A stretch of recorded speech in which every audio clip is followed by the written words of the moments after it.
If you look at academia, the academics who are in the major institutions in the United States, let's say you look at Harvard, Yale, MIT, all these places, Stanford, etc., academics have something called tenure. When they go through an educational process, let's say they get their PhDs and so on, they get tenure. A number of these people maintain tenure, and with that tenure, they essentially get a carte blanche to write up anything that they want, theories, ideas, narratives. One wing of the swarm, the billionaires, give these people quite a bit of money to write up publications and narratives. So the academics, the Brahmins, the priesthood, writes up papers, quote unquote scientific papers. Those scientific papers become the quote unquote truth that the rest of the swarm uses to justify all their malevolence. One of the key things I would do is, among academia, we would eliminate tenure. Tenure is where an academic essentially is allowed to stay as a professor and get paid for the rest of their lives, even though they don't do any work.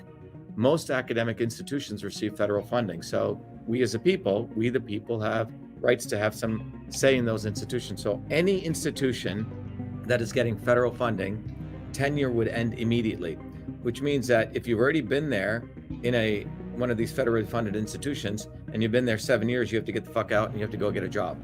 That's the first thing.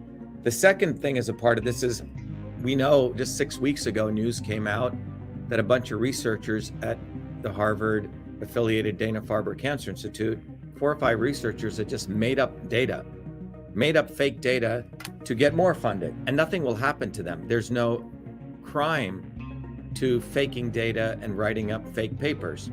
One of the things that I would do immediately is anyone who has been proven to have fake papers, again with federal funding, and write fake papers which manipulated science, should all get a 22-year sentence in prison.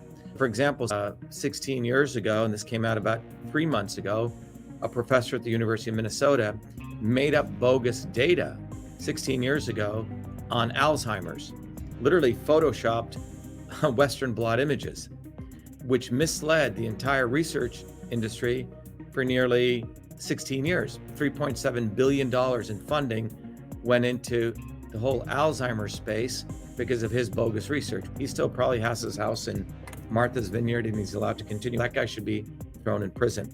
So you would eliminate tenure. Now people are not going into academia to get a job for life. They're going into academia to actually do good research, and then they have to leave. And then those people who do bad research are going to be treated like criminals and thrown in federal prison. So we're going to let out all the people who are falsely accused, and we're going to put the people who should be in prison. We need to build a bottoms-up movement. Go to shivaforpresident.com and volunteer.